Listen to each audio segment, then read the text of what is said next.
큰일 났어요. 종혁이가 계속 떠올라가지고. 종혁아, 기도 다음에 한번 빼줄까? 열왕기상 3장 16절부터 28절입니다.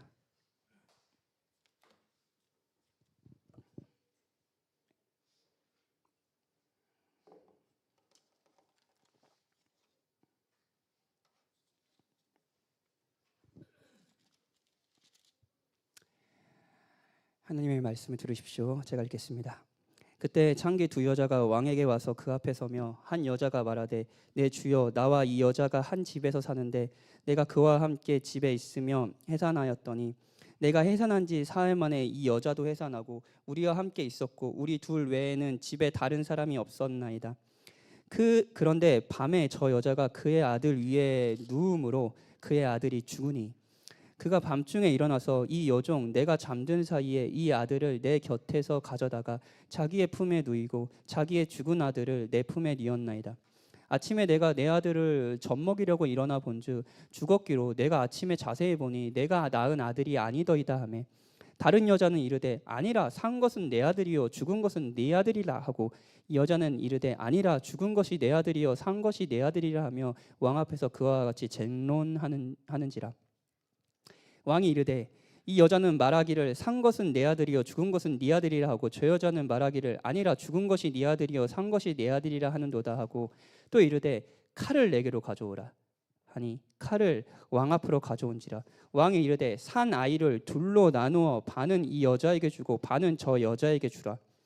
그 산 아들의 어머니 되는 여자가 그 아들을 위하여 마음이 불붙는 것 같아서 왕께 아뢰어 청하건대 내 주여 산 아이를 그에게 주시고 아무쪼록 죽이지 마옵소서 하되 다른 여자는 말하기를 내 것도 되게 말고 네 것도 되게 말고 나누게 하라 하는지라. 왕이 대답하여 이르되 산 아이를 저 여자에게 주고 결코 죽이지 말라 저가 그의 어머니이니이다 라 하매 온 이스라엘의 왕이 심리하여 판결함을 듣고 왕을 두려워하였으니 이는 하나님의 지혜가 그의 속에 있어 판결함을 봄이더라. 아멘. 오늘도 성경 속 왕의 이야기를 살펴보려고 합니다. 오늘이 계획대로라면 오늘이 마지막이 될 것 같고요. 다음 주부터는 준비한 새로운 설교 시리즈를 시작하려고 합니다. 오늘은 왕의 이야기 중에 지난주까지 사울도 살폈고 다윗도 살폈고요. 오늘은 솔로몬이라는 그래도 좀 유명한 왕의 이야기를 하나 살피려고 합니다. 솔로몬 역시 아버지 다윗만큼이나 유명한 왕이고요. 여러분이 기독교 신앙이 없다고 하더라도 아마 이 솔로몬에 대해서 익히 들으셨을 겁니다. 그리고 아주 지혜로운 재판으로 유명하죠. 그리고 이제 지혜로운 왕으로 유명합니다. 왜냐하면 성경 본문에서도 하나님께서 특별히 이 솔로몬에게 지혜를 주셨다라는 언급이 있거든요. 그러면 솔로몬 하면 당연히 따라오는 개념이 지혜일 겁니다. 지혜요. 그리고 오늘 본문이야말로 솔로몬이 지혜로운 사람이라는 것이 가장 극적으로 나타나는 유명한 일화입니다. 유명한 재판 과정이에요. 그래서 오늘은 솔로몬의 이 재판 이야기를 통해 지혜라는 키워드를 함께 여러분과 생각해 봤으면 좋겠습니다. 여러분 지혜에 대해서 어떻게 생각하시나요? 지혜가 정말 여러분에게 필요하다는 생각을 하시나요? 저 같은 경우에는 제가 지금 43살인데 제가 조금 더 젊었을 때는 지혜라는 단어에 크게 무게를 두지 않았습니다. 제 여동생이 있는데 여동생 이름이 지혜예요.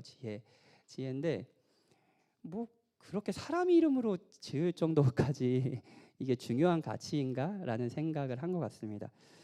저는 좀 젊었을 때, 지금보다 더 젊었을 때는 나름 인생의 정답을 제가 안다고 생각했어요. 그리고 목회야말로 내가 아는 정답을 성도들에게 가르쳐주는 사명이라고 생각했습니다. 나는 정답을 알고 있고 성도들은 정답을 알길 원하고 그러니까 내가 성도들에게 정답을 가르쳐주는 사람이야 라고 생각한 거죠. 그런데 계속 살다 보니까 삶이 단순하지 않다는 것을 발견했습니다. 제가 알고 있는 정답을 바꾸겠다는 이야기는 아니지만 그 정답이 각 사람들의 상황 가운데 이제 반영되는 방식들, 반영되는 속도 이런 게 다 다르더라고요. 그럼 그때마다 사실은 저는 혼란을 경험하곤 했습니다. 어떤 선택이 옳은 것인지 여러 이해관계가 엉켜 있을 때도 있었고요. 딱 한 상황을 한마디로 정의하기 힘든 경우도 많았습니다.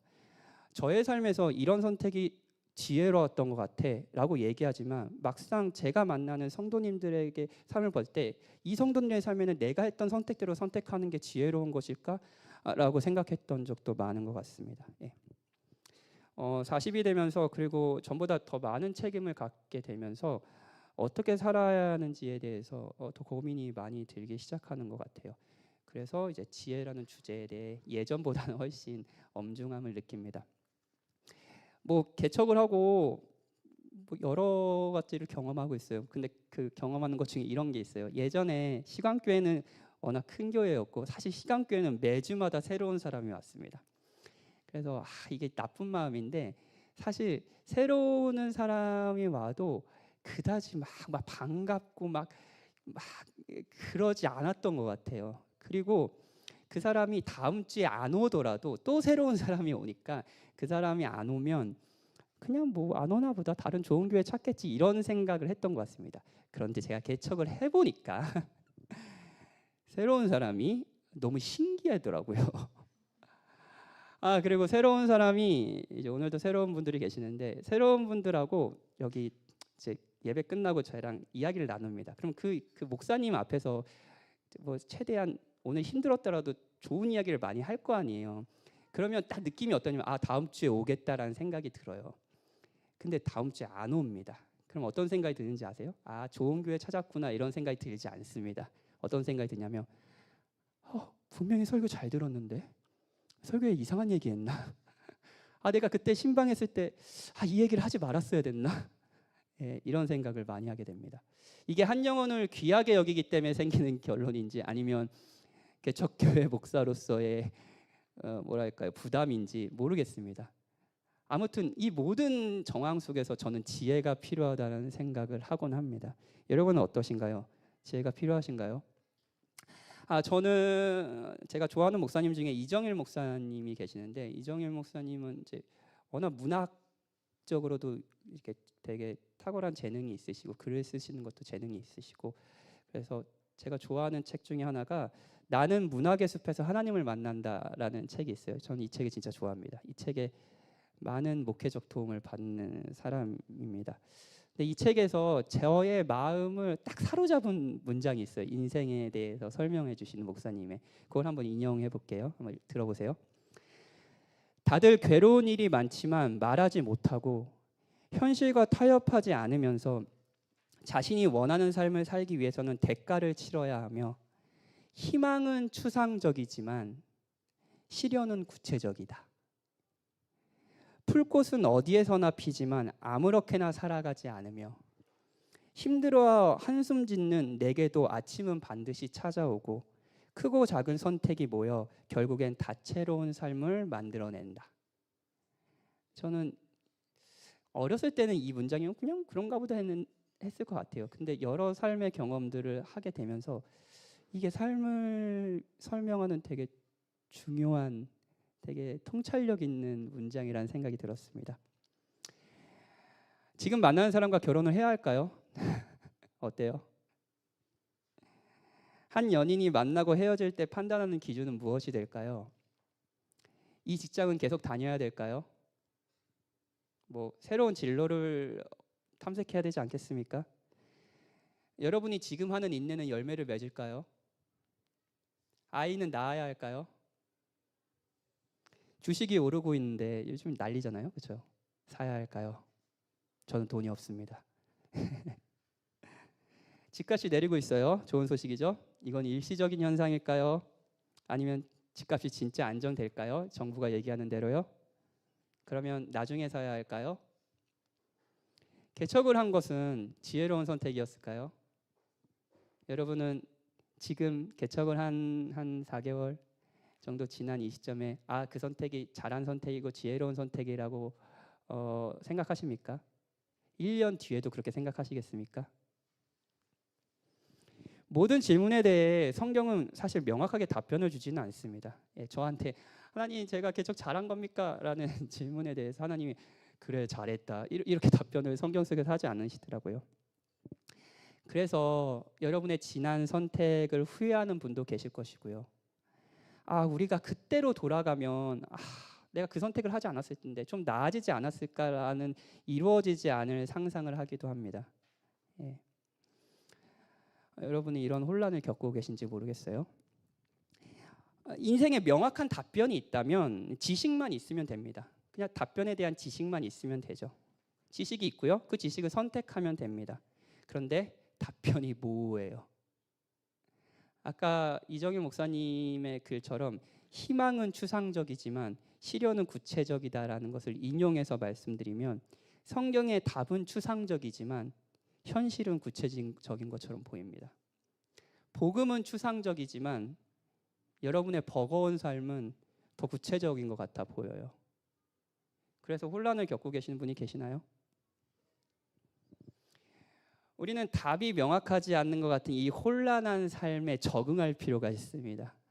그리고 데릭 키드너라는 구약학자는요, 지혜를 이렇게 말합니다. 삶의 능숙함이라고요. 성경이 말하는 지혜를 한번 살펴볼게요. 이 혼란한 삶에 어떻게 우리가 능숙해질 수 있는지. 세 가지를 이야기하려고 합니다. 일단 첫 번째는요, 우리가 지혜가 필요하다는 거예요. 지혜 필요고요. 두 번째는요, 이 지혜가 우리의 삶에서 구체적으로 작동하는 원리, 우리가 어떻게 지혜가 작동하는가에 대한 부분을 살펴보고요. 마지막으로요, 이 지혜에 대한 본질, 우리는 어떻게 지혜로울 수 있나라는 것들을 살펴보겠습니다. 먼저 본문의 상황을 살펴볼게요. 하나님으로부터 지혜를 받은 솔로몬의 유명한 재판 이야기고요. 혹시 모르는 분들을 위해 재판 이야기를 간략하게 설명하겠습니다. 이제 솔로몬 왕이 재판정에 있어요. 그리고 그 시대에 이제 왕은 지금의 뭐랄까요? 그러니까 지금의 이제 재판의 기능도 담당했기 때문에 뭐 이렇게 법적 판결을 하는 사람들은 왕들을 찾아오곤 했습니다. 그래서 두 여자가 찾아왔습니다. 두 여자는요, 성경에 의하면요, 창녀입니다. 창녀예요. 성경은 이 여자들의 신분을 일부러 밝히는 것 같습니다. 이 밝히는 이유 중에 하나는요, 이 여인들이요, 사회적 지위가 가장 낮았다는 것을 알려주기 위함인 것 같습니다. 예. 일단 두 여자는 남편이 없습니다. 남편이 없어요. 한편으로 버림받은 여인들입니다. 예. 남자들은요, 이 여자들에게 자신의 성욕만 채울 뿐이지 사랑하지 않습니다. 보호를 받지 못합니다. 억울한 일이 있어도 이들을 챙겨줄 사람이 없습니다. 그런 두 사람이요, 억울한 일을 겪고 왕을 찾아오는 거죠. 근데 이 두 여인이 저희는 같은 집에 살고 있었습니다. 이 두 여인이 같은 집에 살고 있었는데 동일한 시기에 아이를 낳았어요. 아이를 낳았는데 한 여인이 나와가지고 이렇게 주장을 합니다. 이 주장은 뭐냐면요, 어느 날 자고 있는데 옆에 있는 여자가 자다가 이렇게 뒹굴뒹굴하면서 자신의 아기를 이렇게 덮쳐서 죽인 겁니다. 예, 최근에도 뭐 이런 기사들이 종종 나오곤 합니다. 이제 갓난 아기를 옆에서 재우지 말라고 하잖아요. 그래서 옆에서 재우다가 이렇게 뭐 이렇게 잠결에 이제 압사당하는, 그리고 아기가 그렇게 죽는 일들이 벌어지곤 해요. 근데 그런 일이 벌어진 것 같습니다. 근데 이 여인이요, 자기가 아이가 죽은 것을 보고요, 이 옆에 같이 사는 그 여자의 아이와 자기 아기를 바꿔치기 했습니다.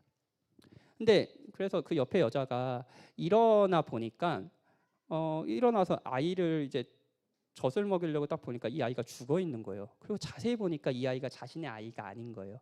그러면서 이 옆에 여자인데 내 애기 내놔, 내 애기 내놔 그렇게 합니다. 근데 이 여자도 무슨 말이야, 이 애기가 내 애기야라고 주장합니다. 서로 막 이런 주장을 하고 이제 왕에게 찾아온 거죠. 이 왕이 누구의 애기인지 판결해 주십시오라고 해서 찾아온 거예요.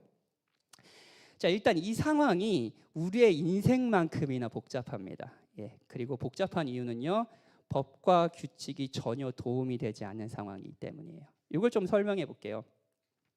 자, 그 당시 재판을 하고 판례라는 것이 있었을 거 아니에요. 어떤 기준과 법과 기준이 있었을 겁니다. 예를 들어 지금도 마찬가지입니다. 두 부부가 와요. 두 부부가 이혼을 하려고 합니다. 그리고 아이가 있어요. 근데 그 아이에 대해서 양육권을 서로 주장합니다. 주장한다면 거의 모든 사회는 통용하는 법과 규칙이 있습니다. 시대마다 다르긴 하지만 현대법은요. 엄마가 특별한 행동하는데 문제가 없다면 어머니가 키우는 것이 원칙이다라는 사회적 동의가 있어요. 예, 그래서 아빠는 이제 양육비를 주고 엄마가 좀 정서적으로 아이를 잘 케어할 수 있다라는 그런 개념들이 있으니까 주로 엄마에게 그 양육권을 보장해 줍니다. 예, 그런 기준이 있는 거예요, 그렇죠? 그냥 재판장이 내가 재판장이라면 그 기준에 대해서 따르면 됩니다. 엄마가 키우십시오. 그리고 아빠는 생활비를 보육료를 주십시오. 월에 일만큼 주십시오라고 판단하면 되죠. 그런데 오늘 본문은 둘 다 여자예요. 기준이 소용이 없습니다. 또 예를 들어 볼까요? 두 여인이 있다고 해봐요. 근데 한 여인은 중산층이고요. 여러 교육을 받은 여인입니다. 충분히 교육받았어요. 근데 다른 한 명은요. 정서적으로 약간 문제가 있습니다. 폭력적입니다. 아이를 돌보지 않습니다. 예, 이 두 여인이 있어요. 대부분의 재판장은 동의하는 규칙이 있겠죠? 예, 누굴 선택하겠습니까? 중산층의 안정적이게 아이를 잘 케어할 수 있는 여인을 선택할 겁니다. 그것이 아이의 행복을 위해서 더 좋다라고 판단할 겁니다. 그렇죠? 그런데 오늘 본문은요, 둘 다 사회적 약자입니다. 둘 다 스스로 자신의 삶을 책임질 수 없는 존재들입니다. 그리고 아이가 자기 아기라고 주장하는 거예요. 기준이 의미가 있나요? 기준이 의미가 없어 보입니다. 예. 지금에서야 이런 일이 있다면 어떻게 하면 되죠? DNA 검사하면 되죠. 그러면 한 달 뒤면 바로 결과가 나올 겁니다. 그런데 그런 기술이 없을 때 당대 재판에서 제일 중요했던 건 뭐냐면요. 증인들의 증언이었습니다. 근데 이 사건에는 증언을 할 수 있는 사람이 누구예요? 그 집에는 두 사람밖에 없었잖아요. 이 아이와 함께. 그러면 증언은 당사자들밖에 할 수가 없습니다. 근데 이 여인의 증언을 그대로 믿어서 판결하기도 조금 애매한 부분이 있습니다. 왜냐하면 이 여인의 주장이 뭐냐면 내가 자고 있을 때 저 여인이 자다가 자기 아이를 깔고 뭉개서 죽였다라는 거 주장하잖아요. 근데 자기가 자고 있는데 이 여인가 그렇게 했다는 걸 어떻게 믿을 수가 있어요? 그렇죠? 이 증언을 믿을 만한 증언이라고 생각할 수 있겠습니까? 여러분 재판장이라면요. 예. 언제나 사람들은 자신이 원하는 이로운 방식대로 정보를 제공하기 마련이잖아요. 근데 당사자의 증언을 다 믿을 수가 있을까요? 예. 증언이 정말 사실이라면 이 증언에 따라 그냥 판결을 하면 됩니다. 그런데 증언을 믿을 수가 없어요. 그렇죠? 예. 법과 규칙이 전혀 도움이 되지 않는 상황, 과거의 경험도 도움이 되지 않는 상황입니다. 이게 지혜가 필요한 상황이에요. 예. 목회를 하다 보면 이렇게 특히 연인들, 두 성도님이 막 이렇게 지내다가 싸울 수 있잖아요. 그 연인들이 싸워서 저를 찾아오는 경우가 많은데 이제 주로 이제 판결을 해달라는 거죠. 누가 죽일 놈이고 누가 착한지 판결을 해주고 누구의 편을 들어달라고 저에게 한 명씩 찾아옵니다. 한 명씩 찾아와요.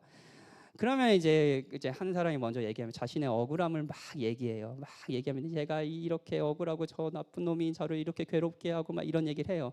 처음에는 어떻게 했냐면 그 정보를요 다 받아들였습니다. 그 놈 진짜 나쁜 놈이네. 야, 헤어져. 막 이렇게 얘기했어요. 근데 그렇게 헤어져 얘기하면 목사님 그건 아니죠. 항상 또 그렇게 얘기를 하더라고요. 그럼 날 찾아오지 말지. 예. 근데 이게 실수라는 것을 어느 순간 알게 됐습니다.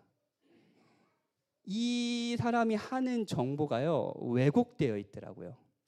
항상 이 사람은 자신이 이 사건이 터졌을 때 자신의 과오가 있을 거 아니에요. 그 과오는 실수로 여깁니다. 어쩔 수 없는 것으로 여깁니다.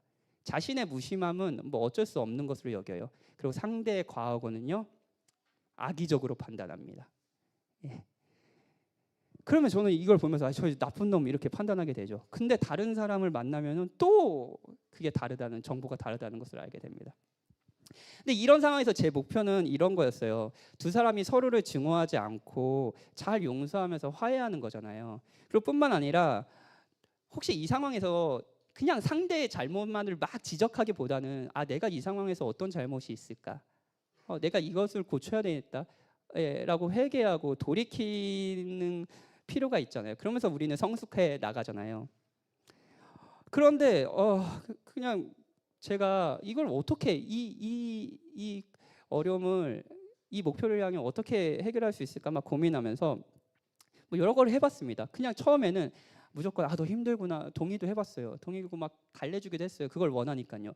그러면은 이 사람은 자기가 잘못한 걸 깨닫지 못합니다. 이 상황에서 성장은 없습니다. 그냥 저 죽일 놈 하고 그냥 끝나버리는 거예요. 근데 제가 이게 이렇게 하면 안 되는구나 해서 어떻게 다시 대처했냐면 너도 문제가 있다. 너 그렇게 생각하면 안 돼. 그게 너 악의적으로 생각한 거고 그렇게 상대 모든 행동을 악의적으로 생각하면 너가 괴롭고 그 사람도 괴롭게 되는 거 아니냐라고 말을 했어요. 그럼 어떻게 되는지 아세요? 맞아요. 목사님 말이 맞아요. 제가 그렇게 돌이키겠습니다라고 하나요? 아니요. 죽일 놈이 제가 됩니다. 예. 저 목사님은 사랑이 없어. 목사님은 T야. 저 F예요. F.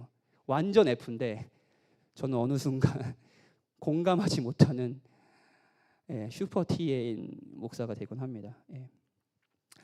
저는 이런 상황에서 지혜가 필요했습니다. 우리 모두가 성장을 해야 되잖아요. 우리가 모두가 더욱이 그리스도를 닮아서 아름다워져야 되잖아요. 우리 각자 죄를 죽이고 그런 상황이 필요하잖아요. 성경을 아무리 찾아봐도 누구 편을 들어라는 말은 없었어요.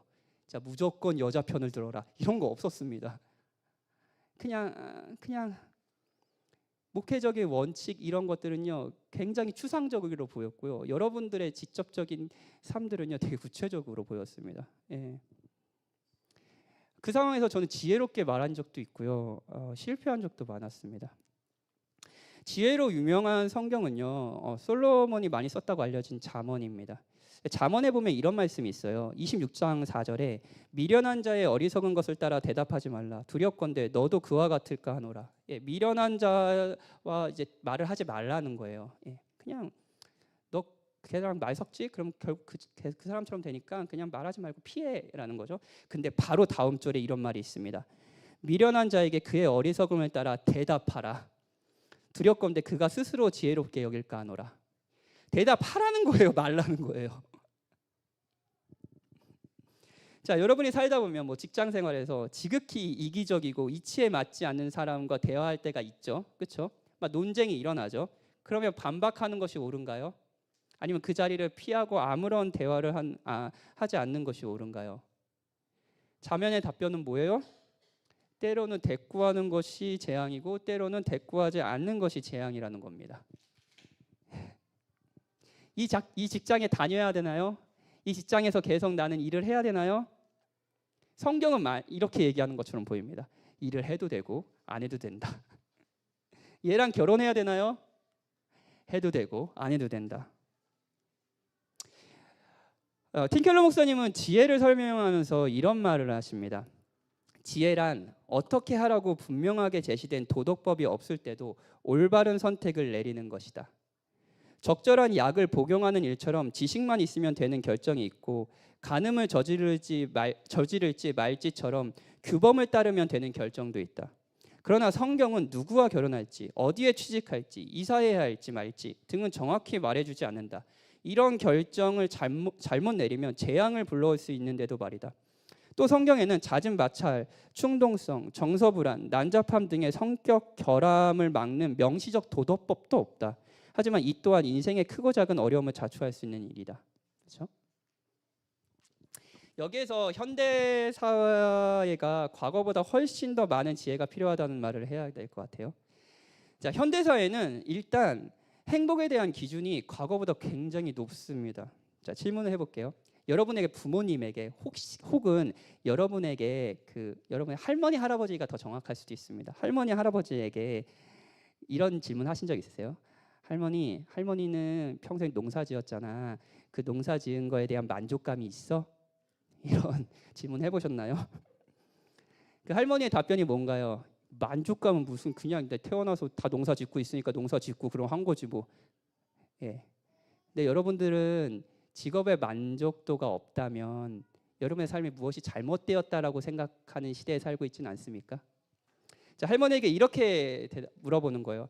할머니는 할아버지가 어디가 좋아서 결혼했어?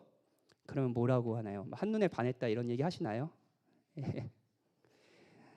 대부분의 할머니는 이렇게 대답하실 겁니다. 난 홍기가 찼고 난 선택의 여지가 없었고 두 사람 중에 한 명을 선택해야 했어. 근데 그중에 그래도 똘똘해 보이고 성실해 보이는 사람을 만나서 그냥 때가 돼서 결혼한 거야. 그렇지 않나요? 만약 여러분이 이런 얘기를 지금 이 시대에 20대가 한다고 하면 여러분은 뭐라고 대답하시겠습니까? 미친 거 아니야? 누가 그렇게 결혼을 해? 너 너무 신중하지 못해? 이렇게 생각하지 않겠습니까? 예. 부모님 세대 더 올라가 우리 조부모님 세대는요, 가정생활, 결혼, 취미, 직장에 대한 기대가 우리보다 낮았습니다. 그냥 결혼에 때가 되면 결혼을 했고요. 뭐 직장도 걱정하지 않았고요. 뭐 이사를 걱정하지도 않았습니다. 어디서 살까 걱정하지 않았어요. 그냥 태어나서 그 동네에 사는 거예요. 그 동네에 살고 아버지가 농사를 지어요. 그럼 농사 짓는 거예요. 예. 뭐 그 동네 사람들이 뭐 다양한 직장을 가지고 있지도 않았습니다. 이것이 좋다는 건 아닙니다. 이것이 좋다는 건 아니에요. 이 시대의 개인의 선택과 개인의 선택에 대한 뭐 권리를 보장해 주는 게 무조건 나쁘다는 것도 아닙니다. 그런데 지금 우리 사는 세대는 그 어떤 세대보다 행복에 대한 기준이 높고 그 행복이 나의 수많은 선택으로 이루어진다라고 믿는 세대입니다. 그렇지 않나요? 예전에는 이 사람과 결혼이 내 삶의 최종적으로 나의 행복과 불행을 결정한다라고 말하지 않았습니다. 개인의 자유와 선택의 권한은 더 늘어났습니다. 그런데 이 선택권이 우리를 자유롭게 하기보다는 오히려 속박하는 경우가 더 많지 않나요? 나의 한 선택으로 내 인생이 결정될 것 같은 거예요. 내가 어떤 전공을 선택하는지에 따라서 나의 앞날이 결정될 것 같은 거예요. 이걸 우리 19살부터 겪습니다. 내가 이 수능에 원하는 성적을 받느냐 안 받느냐에 따라서 나의 인생이 결정될 것 같은 거예요. 그냥 때가 돼서 결혼을 한다 정도가 아닙니다. 이 결혼이 나의 인생의 행복과 불행을 결정한다는 생각을 우리는 자연스럽게 합니다. 이상한 직장에 들어가잖아요. 그러면 내 인생이 망할 것 같은 거예요. 개척교회 따라갔는데 개척교회 목사가 이상하잖아요. 이상하지 않았으면 좋겠어요. 그러면 내 신앙이 완전 망가지고 완전 박살이 날 것 같은 거예요. 그래서 여러분은 과거 어떤 시대보다 매번 매시간 인생의 성패를 건 중요한 선택의 기로 앞에 선다고 느끼고 있을 겁니다. 우리는 과거 어떤 시대보다 우리의 선택으로 우리의 인생이 이루어진다라는 말하는 시대에 살고 있고요. 그 선택은요, 법과 규칙에 의해 결정되지 않는 것처럼 법과 규칙이 의미 없어 보이는 그 모호한 혼란한 상황에 놓이기도 합니다. 그리고 이 혼란한 삶에 능숙해지는 것, 이것이 지혜입니다. 당연히 지혜가 필요하지 않겠습니까? 그렇다면 이 지혜가 어디서 나오는지 좀 살펴보죠. 성경은 오늘 이야기를 마치면서 28절에 이런 말을 합니다. 이 판결을 본 백성들의 반응을 이야기해요. 온 이스라엘이 왕이 심리하여 판결함을 듣고 왕을 두려워하였으니 이는 하나님의 지혜가 그의 속에 있어 판결함을 보미러라. 백성이 이 판결을 통해 솔로몬의 지혜를 받고요. 솔로몬을 두려워했다는 겁니다. 그리고 이 두려움은요, 이제 경외감이라고 성경에 표현되곤 하는데 이 두려움은 그냥 단순히 무서워 떠는 이런 것이 아닙니다. 한 대상에 대해서 갖는 존경심도 포함됩니다. 예. 그러니까 솔로몬의 재판을 보면서 백성들은 다른 이에게 느끼지 못하는 권위를 솔로몬에게 느꼈고요. 그를 따르기 시작했다는 겁니다. 이게 경외예요. 예. 지혜는요, 왕에게 있는 겁니다. 고대 사회에서 백성이 왕에게 나아가는 이유 중 하나는요, 지혜가 나에게 있지 않고 왕에게 있다고 판단했기 때문입니다. 내 삶의 왕이 누군지에 따라서, 내가 누구를 경외하는지에 따라서 지혜가 결정된다는 거예요. 오랜만에 왔네? 그래서 나는 지혜로운 사람인가라는 질문에 사실은 우리는 이렇게 물어야 합니다. 나는 최종적으로 무엇에 기대고 있는가? 내가 최종적으로 권위를 두고 살아가는 그 권위는 무엇인가? 라고 질문해야 됩니다. 이건 과거뿐 아니라 현대도 마찬가지예요. 자, 제가 한 이 주장에 대해 어떤 분들은 이거 너무 급진적이야. 또 이거 뭐 지혜 얘기하면서 왜 갑자기 권위, 왕 이러면서 또 하나님 얘기하고 그리스도가 우리의 왕이시다 이런 얘기하려고 하죠라고 생각하실 거예요. 그렇게 할 거예요. 이게 근데 너무 과격하다라고 얘기하시는 분도 계실 겁니다. 조금만 좀 설명을 들어보십시오. 설명 들어보세요. 만약 여러분의 최종적인 권위가 행복을 결정할라는 최고정적인 지위가 돈에 있다고 생각해 봅시다. 그런데 선택의 순간이 와요. 자, 직장을 구합니다. 근데 두 가지 선택이 있어요. 첫 번째 선택은요, 직장 환경도 좋고요. 여러분들의 그 직장의 일이 여러분의 재능에 맞기도 합니다. 그리고 일도 보람될 것 같아요. 이거 되게 나한테 보람되고 의미 있는 일을 할 것 같은데 라는 생각을 합니다. 근데 연봉이 작아요. 연봉이 적습니다. 내가 기대했던 연봉 정도가 아닙니다. 이게 첫 번째예요. 두 번째 일터는요, 이런 직장입니다. 보람 이딴 거 없습니다. 나의 재능과도 어울리지 않습니다. 거기 사장 만나는데 사장이 그렇게 인격적인 것 같지도 않아요. 그런데 연봉이 2배입니다. 연봉이 2배예요. 자, 여러분은 어디를 선택하시겠습니까? 첫 번째 직장을 선택하시겠습니까? 두 번째 직장을 선택하시겠습니까? 그 선택하는 기준은 무엇입니까? 그 기준이 뭐냐고요? 그게 권위예요. 권위에 따라 선택할 겁니다. 자, 오늘 주일날 여러분은 어떤 시간을 보내십니까? 예배 마치고 바로 가실 건가요? 아니면 소그룹도 하고 다양한 선택들을 하면서 이 교제 예배되면 오늘 하루 종일 누리실 건가요? 이 두 가지 선택 중에 여러분은 무슨 선택을 할까요? 무슨 선택을 할지는 모릅니다. 그런데 왜 그 선택을 하는지는 압니다. 왜냐고요? 권위예요. 여러분이 권위로 느끼는 것이 있는 겁니다. 따르는 권위가 있는 겁니다. 자, 조금 새남 우리 윤지가 인기가 많거든요. 그래서 윤지가 새 남자와 썸을 타고 있다고 생각해 봅시다. 가능해요. 윤지는 인기 많은 우리 시선의 스타이기 때문에 세 남자 중에 윤지가 선택을 하는 거예요. 근데 첫 번째 남자는 어떤 남자냐면요, 딱 봤는데 그런 거 있잖아요. 이제 첫눈에 반하고 이딴 거 없습니다.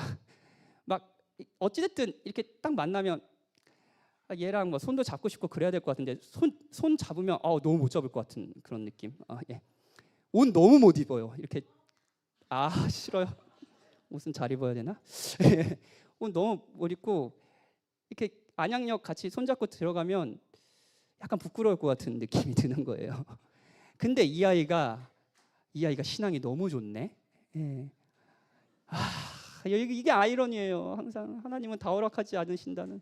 신앙이 너무 좋고, 누가 지금 뒤에서 신앙이 좋으면 뭐해 이런 표정으로 저를 쳐다보면, 신앙이 너무 좋고 대화를 하는데 뭐 5시간 6시간 뭐 그 대화가 끝나질 않습니다. 그 대화가 너무 자연스러워요. 그리고 무엇보다도 자신의 신앙이 흔들릴 때 그 흔들리는 신앙을 잘 잡아줄 수 있는 리더십도 있습니다. 이게 첫 번째예요. 첫 번째 남자예요. 두 번째 남자는요, 일단 이 남자를 보면 짜릿합니다. 짜릿해요. 그냥 이 남자와 첫 소개팅 때 이미 종이 머릿속에서 울려버렸습니다. 너무 잘생겼고요. 옷도 잘 입습니다. 그냥 이렇게 끼고 다녀도 어깨가 올라가는 그런, 다른 사람들이 다 쳐다보면서 왜 이렇게 잘생겼어? 선녀는 아니네? 막 이런 느낌으로 이런 느낌으로 계속 봅니다. 이게 두 번째 남자예요. 근데 이 사람은요, 신앙이 없어요. 교회가 없어요. 그리고 약속하죠. 너를 사랑하니까 내가 너랑 연애를 하면 교회에 다닐게. 이 약속이 달콤하지 않나요? 그렇게 약속하는 남자가 있어요. 세 번째 남자는요, 짜릿함도 없고 신앙도 없습니다. 근데 부자예요. 여러분이 만날 때마다 여러분이 먹어보지도 못한 음식을 계속 사줍니다. 여러분이 입어보지 못한 브랜드를요, 달마다 옷을 선물합니다. 여러분이 그토록 메고 싶었던 그 가방, 얘랑 결혼하면 뭐 컬렉션, 네, 매일 가방을 다르게 할 수 있습니다. 이게 세 번째 남자예요. 자, 세 번째 남자예요. 자, 하나, 둘, 셋이 있어요. 자, 물론 여러분의 생각은 이게 다 있으면 좋겠죠. 예, 뭐 신앙도 좋고 잘생기기도 했고 그리고 뭐 그 뭐랄까 대화도 잘 되고 이런 사람 박보검이 그러더라고요. 박보검은 어떻게 그렇게 잘생겼는데 신앙도 있는지 모르겠어요. 근데 이제 우리 현실로 들어오면 이게 다 아니잖아요. 그럼 여러분 어찌됐든 선택을 해야 됩니다. 내가 이 사람과 같이 만나고 결혼할 거라는 현실 선택을 해야 돼요. 여러분 무엇을 선택하시겠습니까? 여러분 무엇을 선택하시겠습니까? 그리고 왜 그 사람을 선택합니까? 여러분이 왕이라고 부르는 존재는 없을 겁니다. 그런데 괜찮아요. 놔둬도 돼요. 네, 놔둬도 돼요. 제가 선택할게요. 얘가 돌아다니는 걸. 근데 여러분에게 선택을 하게 만드는 권위는요, 여전히 존재할 겁니다. 다시 한번 말씀드릴게요. 여러분에게 선택을 하게 만드는 권위는 존재합니다. 성경은 그것이요 여러분의 왕이라고 말해요. 조나단 에드워즈는 마음을 설명하면서 아주 탁월한 말을 했어요. 마음이 가장 사랑하는 것을 지성은 합리적이라고 여기고 감정은 탕스럽게 여기며 의지는 행동 가능하다고 여긴다. 마음이 판단을 지배하는 겁니다. 그리고 그 마음은요 권위 왕이 지배하는 거죠.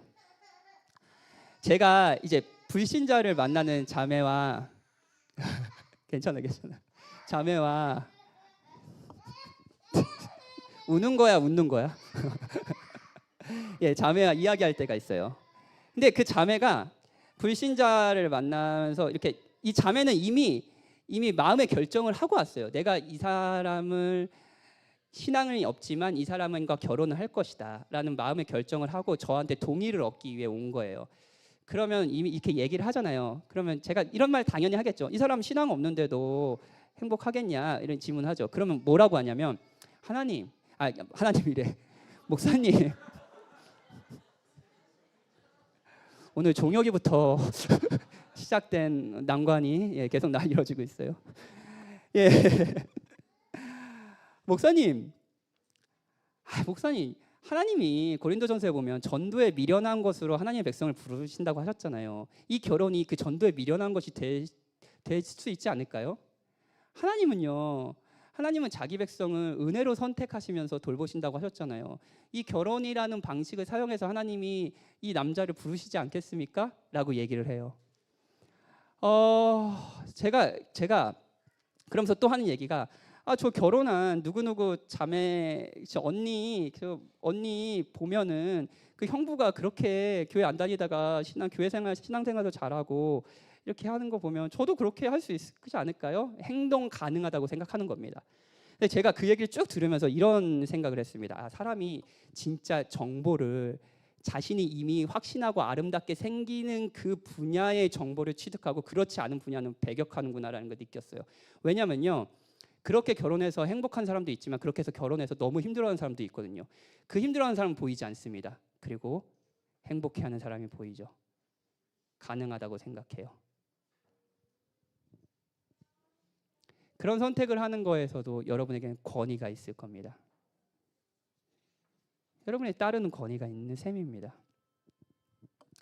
따르는 권위는 평소에 잘 나타나지 않습니다. 제가 정말로 하나님을 사랑하고 여러분을 진짜 목자로서 제게 맡겨진 양들로 사랑하느냐에 대한 부분은요. 사실 지금 이런 예배 시간이 잘 드러나지 않습니다. 언제 드러나는지 아세요? 극한의 상황이 와야 합니다. 극한의 상황이 와야 돼요. 인간은 극한의 상황에 몰리면 자신의 왕을 드러내곤 합니다. 본문의 두 여인을 향한 솔로몬의 지혜는요. 이 여인들을 극한의 상황까지 모으는 거였습니다. 그리고 그들의 따르는 권위가 무엇인지 나타나게 하는 것이었어요.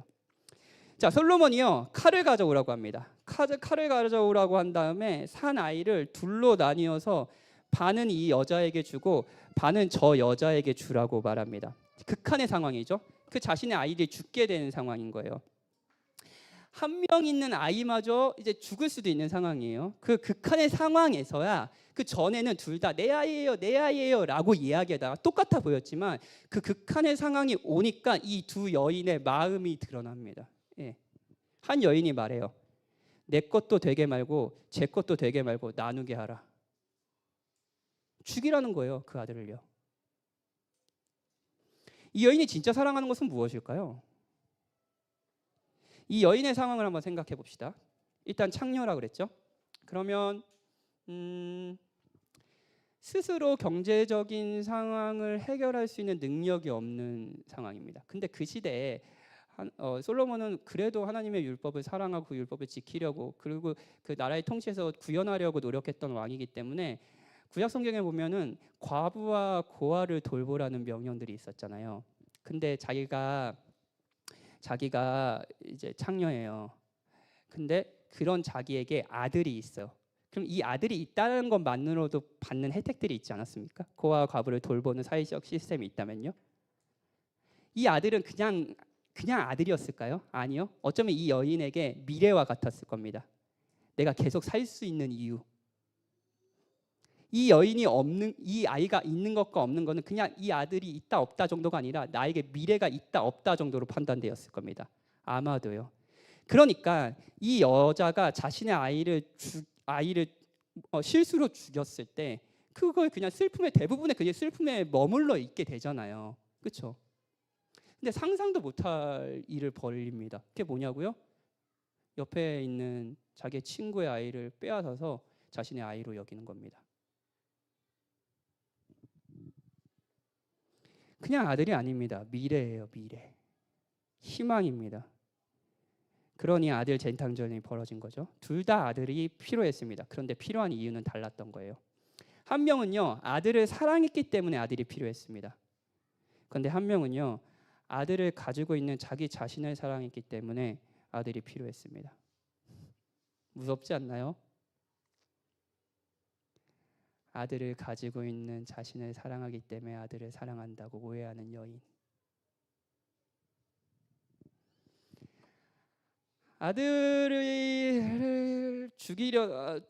죽이려는 이 극한의 상황이어서 두 여인은 자신의 마음, 자신을 따르는 권위를 보여줬습니다. 극한의 상황이 오면 마음이 보여요. 우리가 지혜로 여긴 것이 보입니다. 우리의 권위가 보입니다. 만약 여러분이 큰 돈을 잃을 위험에 있다고 해봅시다. 극한의 상황이죠. 그래서 여러분이 그런 극한의 상황에서 가족을 돌보고 사랑하는 것을 포기해버리고 돈만을 쫓는다면 여러분의 권위가 보이는 것입니다. 여러분의 권위가 무엇이겠습니까? 제가 두 아들을 키우면서 진짜 그 두 아들이 세상에서 제일 소중한 존재들이거든요. 그러니까 저는 이 아이들을 위해서 진짜 목숨을 버릴 수 있을 것 같아요. 그런데 이게 아이러니가 뭐냐면 이 아이들이 세상에서 제일 벅찬 존재이기도 합니다. 원하는 대로 애들이 크지를 않는 거예요. 이게 진짜 미치겠어요. 원하는 대로 애들이 크지를 않습니다. 그리고 저는 이게 저의 극한의 상황인 것 같아요. 하나님께서 칼을 드시는 상황. 그때 제 통제되지 않는 감정이 막 폭발하곤 합니다. 생각해보면 저도 이 여인과 같이 내 것도 되게 말고 제 것도 주지 말고 그냥 죽이세요 라고 하는 것처럼 보일 때가 많아요. 제 폭발되는 감정을 보면요. 그리고 저는 그 마음이, 그 폭발하는 감정이 제 마음을 보여준다고 생각합니다. 제가 권위로 여기는 것이 보여진다고 생각합니다. 아들을 사랑하는 것이 아니라 어쩌면 저를 사랑한다면 아들을 사랑하는 척하는 것일 수도 있죠. 이 자리를 사랑하는 것일 수도 있습니다. 저는 목사로서 이 자리를 사랑하는 것일 수도 있습니다. 그게 언제 드러나냐고요? 극한의 상황에 드러나요. 극한의 상황이 오면 마음이 다 들춰집니다. 감출 수 없습니다. 여러분의 마음이 무엇을 원하느냐, 그것이 들춰집니다. 자, 여러분에게 배우자 혹은 애인이 있다고 합시다. 그런데 그 사람이 여러분을 칭찬해 주는 것, 그리고 그 사람에게 인정받는 것이 여러분들한테 최고의 권위예요. 예, 왕이에요. 그러면 여러분은 내 배우자 혹은 내 애인 혹은 친구가 나를 칭찬해 주도록, 나를 높여 주도록 계속해서 요구할 겁니다. 인정해 줘, 인정해 줘, 인정해 줘, 인정해 줘. 극한의 상황이 올 수 있겠죠? 어떤 상황일까요? 그 사람들이 여러분의 사랑을 인정해 주지 않는 겁니다. 여러분을 무시하는 겁니다. 여러분의 헌신을 쓸모없게 여기는 겁니다. 어떻게 반응하셨나요? 칼이 들리는 상황 아닌가요? 죽여요. 죽여 그냥.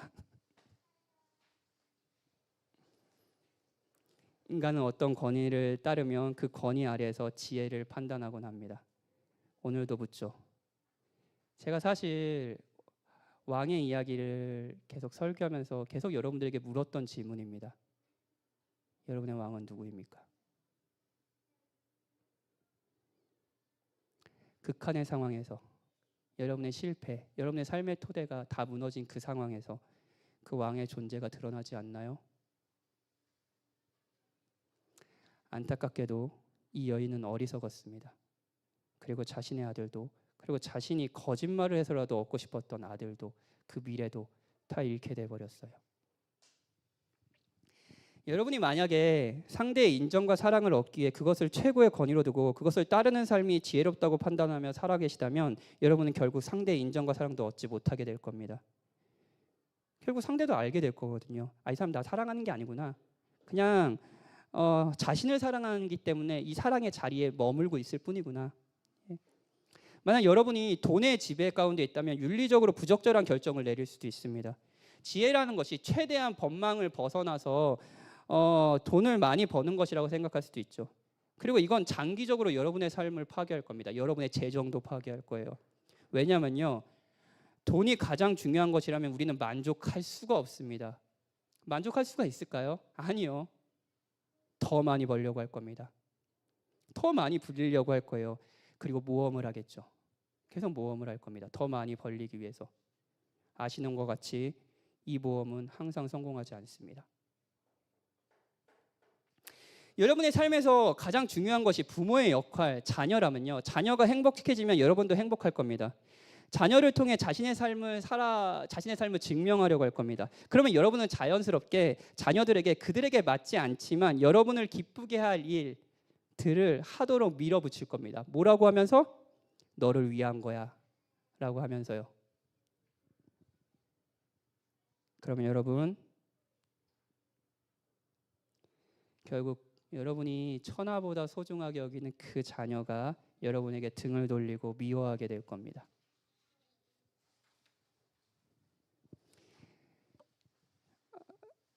여러분이 삶에서 가장 중요한 것이 일이라면 거기서 나오는 지혜는 결국 여러분의 일 자체를 파괴시킬 겁니다.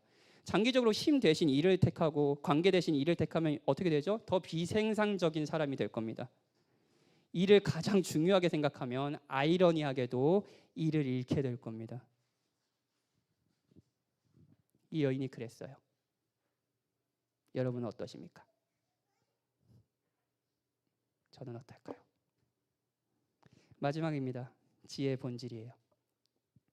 어리석은 여인, 아이들이 죽고 다른 아이를 빼앗아 오기까지 자신의 아들로 삼고자 했던 여인, 그리고 왕이 이 아이를 죽인다고 하니까 이 여인의 모든 그걸 그렇게 하라고 말하는 여인, 이 모든 행동에는 권위가 있었습니다. 왕이 있었습니다.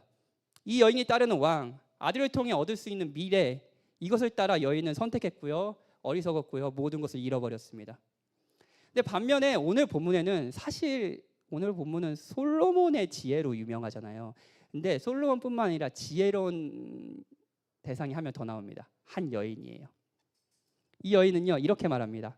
그 극한의 상황에서 이렇게 말합니다. 산 아이를 저 여자에게 주시고, 그냥 거짓말하는 그 여자에게 주시고 아무쪼록 죽이지 마옵소서라고 말합니다. 이 여인은 이렇게 말하는 셈이에요. 이 아이가 죽게 되는 것만은 안 됩니다. 이건 최악입니다. 그건 안 돼요. 그냥 저 여인에게 주십시오. 저 거짓말하는 여인에게 주십시오. 이 아이를 잃고 제 미래마저 잃게 될 것이 뻔하지만 이 아이가 사는 것이 저에게 더 좋습니다. 그러니 제발 이 아이를 살려주십시오. 차라리 제가 죽겠습니다. 라고 말하는 셈입니다. 이 엄마는 진짜 아이를 사랑했죠. 아이를 이용할 생각이 없었습니다. 극한의 상황에서 진정한 엄마의 마음이 나와버린 거예요. 이 엄마는 자신의 미래를 버리면서도 이 아들이 살 수 있다면 살길 바랬습니다. 자신이 헌신해서 이 아이를 살리려고 했어요. 이 여자는 진짜 침착했어요. 저는 이 상황이 되면 좀 미칠 것 같아요. 왜냐하면 지금 이 아이가 내 아이라는 걸 증명하기 위해서 왕한테 왔는데 그 왕이 그 아이를 죽이려고 하는 거예요. 그러면 여러분 소리 지르지 않겠습니까? 미쳤어요. 당신 지혜롭다면서 뭐 하는 거야? 이렇게 하지 않겠어요? 물론 왕이면 그렇게 말할 수는 없겠지만, 여러분 하나님에게도 그렇게 말한 적 많지 않습니까? 전 진짜 그런 적이 많거든요. 그리고 나랑 같이 산다는 건 그래도 사이가 좋다는 거 아니에요. 근데 그 살았던 여인이 나에게 가장 소중한 걸 빼앗아 가버렸습니다. 거짓말해서요. 그럼 그 여인에 대한 증오심이 넘쳐나지 않겠습니까? 근데 이 한마디에는 그 증오심 그런 게 없습니다. 그냥 침착하게 얘기해요. 그 여인에게 주십시오. 그리고 그 아이를 죽게 하지 말아 주십시오. 자신이 희생합니다. 그러자 그 아들을 얻게 되죠. 잃는 것을 결심하자 얻게 되었습니다. 자신이 헌신하고자 결심하자 상을 받았습니다. 자신이 낮아지고자 결심하자 높아졌습니다. 이것이 성경의 지혜라는 것을 아시나요? 결혼을 준비하시고 결혼을 생각하는 분이 계실 거예요. 이 사람과 결혼을 해야 되나 고민하는 분이 계실 겁니다. 있을 겁니다. 지금 뭐라고 기도하고 계시나요? 기도 안 하시나요? 하세요, 제발. 이렇게 기도하시는 분도 계실 겁니다. 얘랑 제발 기도하게 해주세요. 제발 얘랑 결혼하게 해주세요. 얘가 아니면 안 됩니다. 하나님 지금까지 나한테 해준 게 뭐가 있다고 해준 거 아무것도 없잖아요. 얘도 주시지 않으면 하나님 너무 가혹하신 거 아닙니까? 제가 왜 이렇게 사실적으로 얘기하냐면 저도 뭐 그런 기도를 했기 때문이죠. 그렇게 기도하시는 분도 계실지 모르겠어요. 네, 제가 지혜로운 기도를 알려드릴게요. 내려놓는 겁니다. 내려놓는 거예요. 하나님, 저는 결혼할 권리를 내려놓습니다. 결혼보다 주님이 더 중요합니다. 주님이 결혼을 원하지 않으신다면 그것도 괜찮습니다. 결혼 위에 칼을 놓으셔도 됩니다. 괜찮습니다.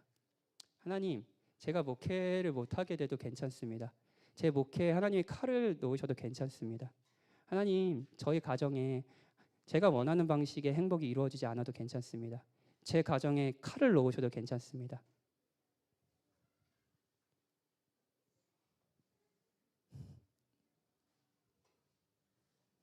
이렇게 말하지 않고 결혼을 하게 된다면 여러분은 결혼 생활을 하면서 여러분이 사랑한다는 그 사람은 서서히 죽이고요.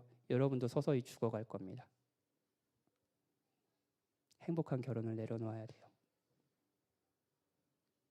성공적인 목회도 내려놓아야 합니다. 그건 여러분이 따라야 할 최종적인 권위가 아닙니다. 그건 여러분의 왕이 아니에요. 사랑하는 여러분, 이 기도가 억울하신가요? 그런데 무엇보다 여러분이 이런 사랑을 받았다는 것은 아십니까? 이 여인보다 더 위대하고 지혜로운 분이 계십니다. 그리스도도 우리 위에 심판의 칼이 놓인 것을 보았습니다.